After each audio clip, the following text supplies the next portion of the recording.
The radio crackled with static and panic. Mayday, Mayday, Lead 1 experiencing total systems failure. Multiple cascades. I'm dead in the sky.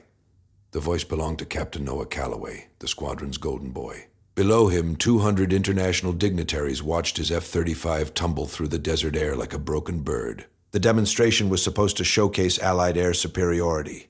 Instead, it was becoming a diplomatic catastrophe. In the ground control tower, technical teams scrambled. Screens filled with error codes that shouldn't exist together. The lead systems engineer stared at the data, his face pale. This failure pattern, it's impossible. But First Lieutenant Celeste Morgan knew better. She'd seen these signatures before, not in flight. In theory. At NASA 3 years ago, working late nights in the experimental aircraft division, the tower erupted in arguments. Protocols, procedures. Every second of debate was a second closer to impact. Celeste stood at the back of the room, her gray-green eyes calculating trajectories, system dependencies, cascade timelines. She knew how to fix this. They wouldn't let her speak. 6 hours earlier, the morning briefing had been a masterclass in humiliation. Celeste had stood at attention while Calloway assigned roles for the international demonstration. Pilot after pilot received their flight positions. She waited for her name. Lieutenant Morgan, Calloway said finally, his voice dripping with theatrical disappointment. Ground crew coordination. Laughter rippled through the assembled pilots. Someone muttered Professor loud enough to be heard. Celeste's auburn hair was pulled back in its usual severe bun. Her flight suit was immaculate, her posture perfect. She didn't flinch. This isn't a classroom, Professor, Calloway continued, playing to his audience. Maybe stick to what you know, ground operations. Leave the flying to pilots. More laughter. Celeste had heard it all before. The MIT degrees that were supposed to be credentials became punchlines in the squadron. The 3 years at NASA became evidence she didn't belong in a cockpit. She thought of her mother. Dr. Sarah Morgan, aerospace engineer who'd worked on early stealth technology in the 1990s, who'd written in her journals about the heartbreak of designing aircraft she'd never fly, who'd died of cancer before the first operational F-22 took to the skies. Celeste had found those journals after the funeral, read them cover to cover, made a decision that surprised everyone who knew her. She would fly the machine she understood. That night, while the squadron celebrated at the officers' club, Celeste sat alone in the simulator building. The hangar was dark except for the soft glow of instrument panels. She ran emergency procedures nobody else bothered with, theoretical scenarios. System failures that couldn't happen. She'd been doing this for months.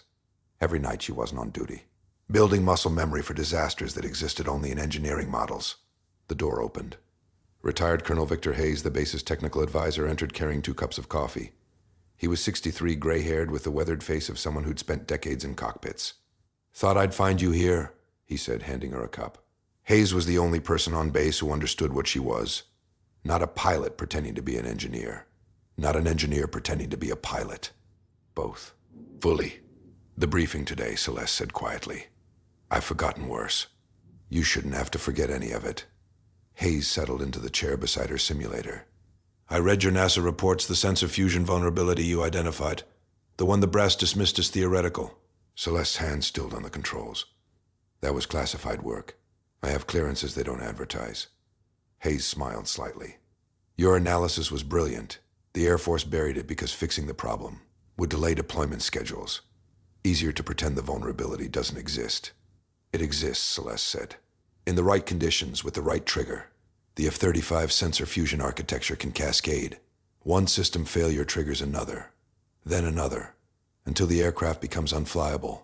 Has it ever happened in the field? No. But I've modeled it. I know the signature. I know how to stop it." Hayes studied her. "Keep running your scenarios, Lieutenant. Sooner or later, theory becomes reality." He left her to her simulations.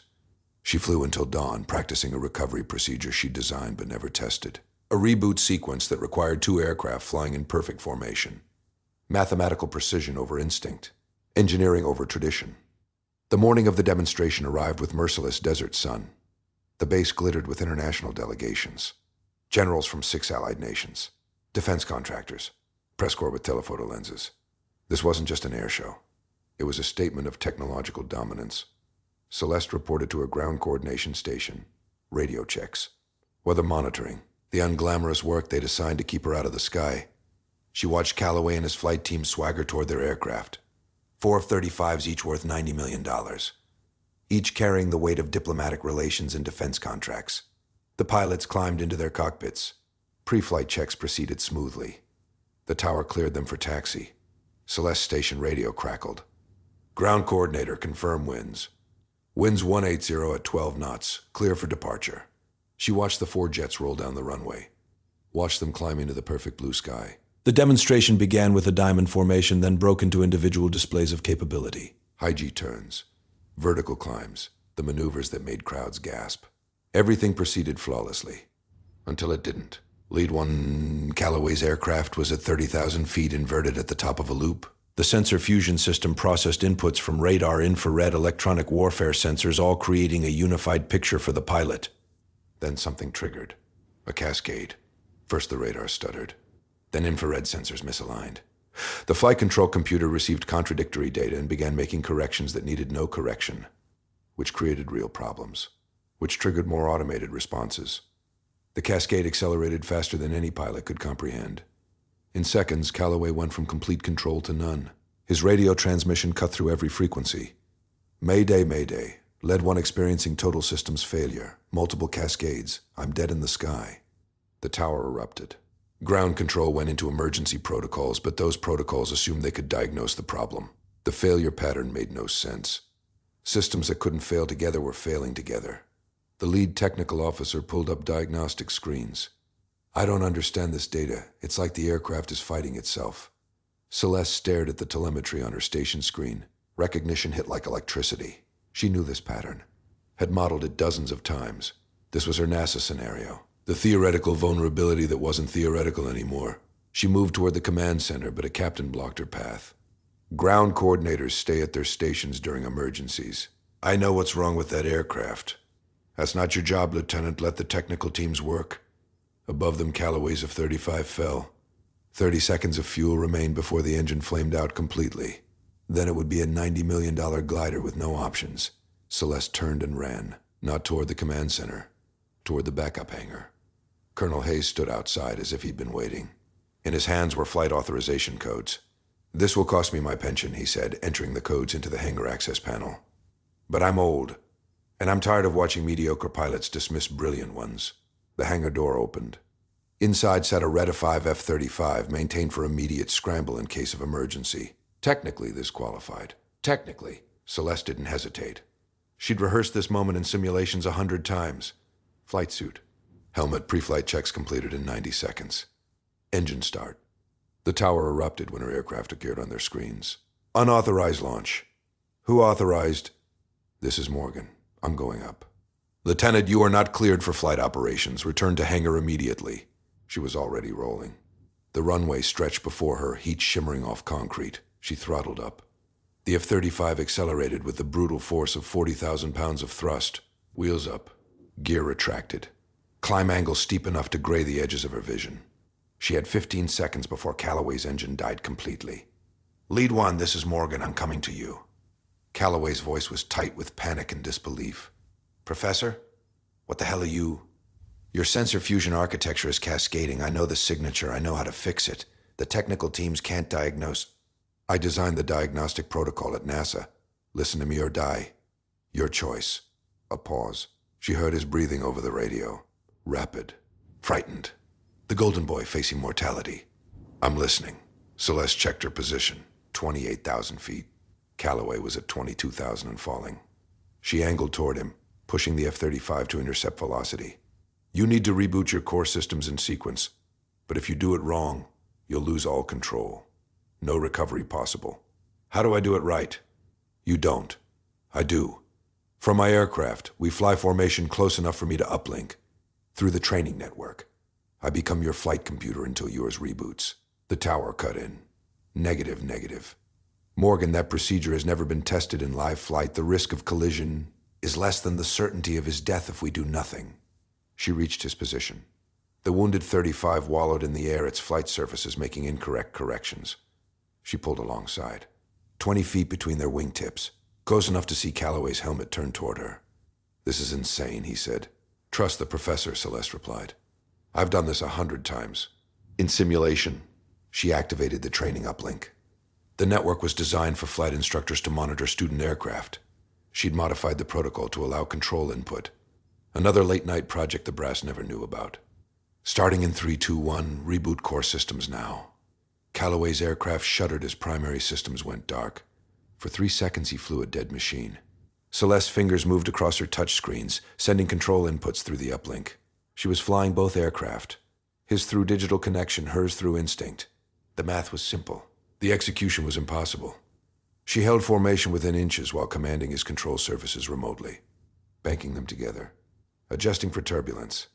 Her gray-green eyes tracked 6 screens simultaneously, processing information faster than consciousness could name it. This was why she'd earned those MIT degrees. This was what her mother had understood. The aircraft wasn't separate from the pilot. It was an extension of thought, of calculation. Calloway's systems began rebooting. Primary flight control. Navigation, each system came online clean, the cascade broken. Then her threat warning screamed. 2 aircraft, unidentified, approaching at high speed from the north. Not coalition forces. The display showed hostile geometry, predatory vectors. Tower, Morgan. I have 2 unknowns, bearing 350, 12 miles in closing. The tower's response was chaos. How the hell? Colonel Hayes' voice cut through. Those aircraft shouldn't be there. This airspace was cleared for 200 miles. Celeste understood immediately. Foreign intelligence, testing the vulnerability she'd identified. Waiting for F35 to fail, ready to exploit the moment. Lead 1, how long until you're fully operational? 90 seconds, maybe less. We don't have 90 seconds. The hostile aircraft closed to 8 miles, well within weapons range. They weren't here to watch. They were here to ensure the disabled F-35 didn't survive. To study the wreckage. To confirm the vulnerability. Celeste broke formation. Turned toward the threat. Morgan, what are you doing? Calloway's voice. Buying you time. Her hands moved. Not standard combat maneuvers. Something else. She'd spent years studying the F-35's engineering, including capabilities most pilots never explored. The aircraft could do things that weren't in the tactical manual. Things that existed in the space between aerodynamics and software. She inverted and dropped. A split test that pushed the airframe to its limits. Came up behind the first hostile at an angle that made their threat warning scream. But she didn't fire. Didn't need to. She positioned herself so their defensive break would take them toward each other. Basic geometry. Basic psychology. Panic made pilots predictable. They broke toward each other. Had to separate violently to avoid collision. Lost all offensive formation. Celeste used the chaos. Came up under the second aircraft. Matched his turn. Stayed in his blind spot. Let her presence force him defensive. Hurting him. Using her F-35 like a chess piece moving across 3-dimensional space. Behind her, Calloway systems came fully online. I'm back, systems green. Break left and engage the northern target. He didn't question. Didn't argue. The Golden Boy followed the professor's orders. 2 against 2. But the hostile aircraft had lost their advantage. They'd come expecting a helpless target and found 2 fully capable fighters. The engagement lasted 45 seconds. The hostile aircraft broke off and ran for the border. Celeste didn't pursue. Her breathing was steady. Heart rate barely elevated. She'd flown the entire sequence like a simulation. Mathematics made real. Tower, Morgan. Hostiles are RTB. Area secure. Roger that. Hayes' voice. Both aircraft returned to base immediately. The landing was standard. Textbook. She touched down first, rolled to the end of the runway, taxied to the backup hangar. By the time she shut down her engine, a crowd had gathered. Generals. Technical teams. Officers from 6 nations. Security personnel. Everyone who'd witnessed the demonstration now stood in stunned silence. Celeste climbed down from the cockpit. Removed her helmet. Her auburn hair had come loose from its bun. She tucked it behind her ears and waited for whatever came next. Court-martial, probably. Unauthorized flight. Violation of about 30 regulations. Calloway landed behind her. He climbed down from his aircraft and walked straight toward her. His face was unreadable. The squadron gathered behind him, their expressions ranging from shock to something that might have been respect. You saved my life, Calloway said. I stabilized your aircraft. You flew it home. His voice was firm. Don't minimize this. You diagnosed a failure pattern that every technical team missed. You launched without authorization. You flew formation, closer than I've ever seen. And you fought off 2 hostile aircraft while protecting a disabled fighter. This isn't ground coordinator work, Professor. He stepped back, came to attention, saluted her. I was wrong about you, completely wrong. I'm sorry. The squadron behind him stood silent. One by one, they came to attention as well. even the ones who'd laughed the loudest during briefings. A three-star general pushed through the crowd. General Marcus Shepard, commanding officer of the entire fighter wing. His face was carved from granite. Lieutenant Morgan, congratulations on violating approximately 40 articles of military code. Celeste met his gaze. Yes, sir. Also on saving a $90 million aircraft, the life of a pilot, and preventing an international incident. He paused. Colonel Hayes briefed me on your NASA research, the vulnerability you identified. We buried that report. Yes, sir. That was a mistake. Those hostile aircraft knew exactly what they were doing. They'd been monitoring our systems, waiting for this failure. Your theoretical vulnerability just became a tactical threat. The general turned to address the assembled crowd. Investigation teams are already analyzing today's incident, but based on preliminary assessment, foreign intelligence deliberately exploited a classified systems vulnerability. They failed because Lieutenant Morgan understood both the vulnerability and the solution. He looked back at Celeste. How many pilots know what you know? About the vulnerability? None, sir. That changes today. We're creating a new position. Combat Systems Specialist. You'll train fighter pilots on technical vulnerabilities and engineering-based tactics. You'll be attached to the weapons school as a permanent instructor. Celeste's chest tightened, not with pride. With recognition, her mother's dream finally realized. Flying the machine she understood, teaching others to do the same. Thank you, sir. Don't thank me yet. This job means you'll make a lot of pilots uncomfortable. You'll teach them that understanding the machine makes them better, not weaker. I'm used to that, sir. The general almost smiled. I imagine you are. The briefing that followed lasted 3 hours. Intelligence officers confirmed what Celeste had suspected: the hostile aircraft belonged to a foreign power that had been systematically probing F-35 capabilities. They'd identified the sensor fusion vulnerability through their own research. Today was supposed to be their proof of concept. Instead, it became proof that cross-disciplinary expertise mattered, that the best warriors understood their weapons at every level. Calloway approached her after the briefing. The swagger was gone. So was the condescension. I need to understand what you did up there. The formation flying, the way you controlled both aircraft. That wasn't standard training. No, Celeste said. It came from understanding the aircraft's architecture, the sensor fusion system, the flight control algorithms, the network protocols. When you know how the systems work, you see possibilities that pure flying skill misses. Can you teach that? That's apparently my new job. He nodded slowly. I'd like to be your first student. She studied him, looking for sarcasm, finding only sincerity. First lesson, she said. Stop thinking of the aircraft as something you control. Start thinking of it as something you collaborate with. A partnership between pilot and machine. That's what your mother believed, wasn't it? Celeste was surprised he knew. She designed stealth aircraft she never flew, wrote about what it might feel like to partner with her own creations. I found her journals after she died. She'd be proud of today. She'd say I took unnecessary risks and violated too many protocols. And then, Celeste smiled for the first time. Then she'd ask me to explain the math. 3 weeks later, the first class of combat systems specialists began training. 16 pilots from across the fighter community, all volunteers, all willing to admit they didn't understand their aircraft as well as they should. Celeste stood in front of them in a briefing room filled with technical diagrams and engineering schematics. Her auburn hair was pulled back. Her flight suit bore a new patch on the shoulder. The patch showed an F-35 in profile. Above it, a single word: architect. Not professor. Not spoken as an insult. A call sign chosen by her squadron, by Calloway himself. Recognition that she built solutions where others saw only problems. Most pilot training focuses on flying skills, she began. Stick and throttle, a comb, tactics, all essential, but incomplete. Your aircraft is the most sophisticated weapons system ever created. Millions of lines of code, sensor fusion from 6 different systems, fly-by-wire, control with triple redundancy. You need to understand that machine, not just how to fly it, how it thinks. She pulled up a diagram of the sensor fusion architecture. 3 weeks ago, this system nearly killed Captain Calloway. Not because of a malfunction, because of a theoretical vulnerability that became real. Today, I'm going to teach you how to recognize that vulnerability. More importantly, how to prevent it, how to fix it, how to turn your deepest understanding of this aircraft into tactical advantage. The pilots leaned forward, listening, learning. Celeste thought of her mother, of late nights at NASA, of simulation sessions when everyone else slept, of every dismissive comment and condescending assignment. This was why. All of it. In her locker, visible when she opened it before flights, her mother's old NASA photo remained. Dr. Sarah Morgan standing beside an F-22 prototype, her hand resting on the wing. She'd never flown it, but her daughter did, and taught others to fly better because they understood. The class ended. Pilots gathered around Celeste with questions. Technical questions. Engineering questions. The kind of questions she'd been answering alone for years. Now they wanted to hear. Calloway waited until the others left. The squadron wants you to know something.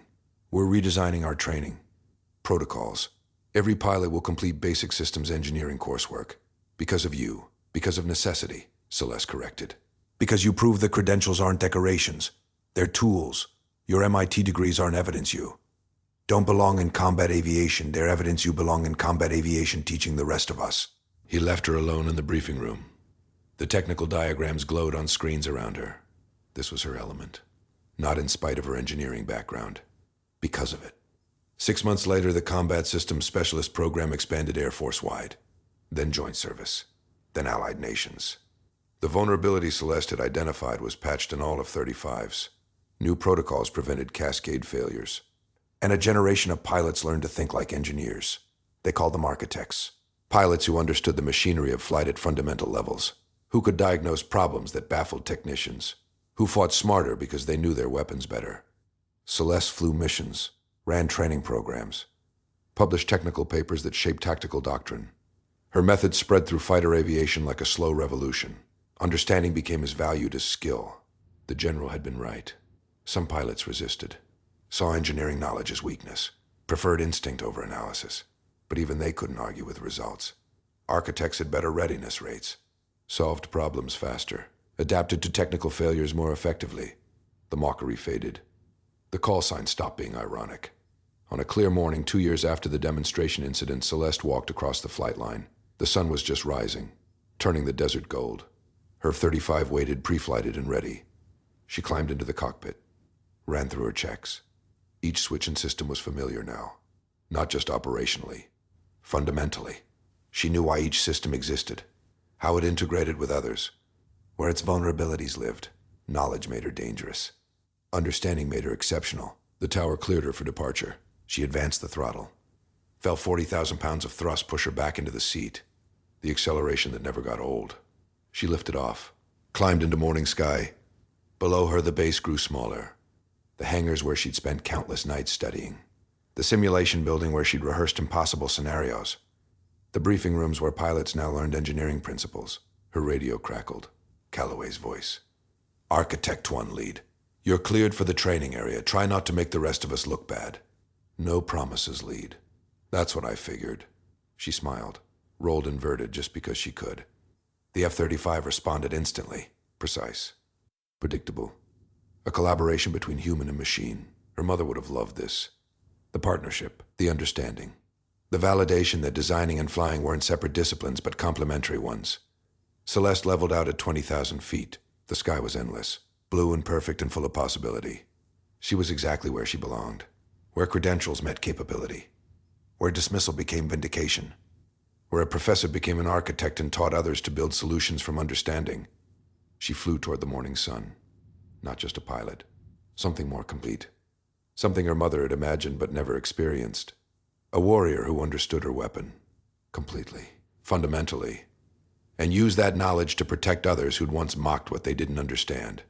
The radio chatter continued. Other pilots checking in. Running exercises. Learning techniques that combined flying skill with engineering knowledge. The program she'd built. The legacy that would outlast her. Lieutenant Celeste Morgan banked her F-35 into a high-G turn. Felt the airframe respond. Felt the partnership between thought and machine. Between calculation and instinct. This was what excellence looked like. Not perfection. Understanding, and it changed everything. If you have enjoyed the story, tell YouTube to send you more stories like this by subscribing to this channel, liking the video, and leaving a comment.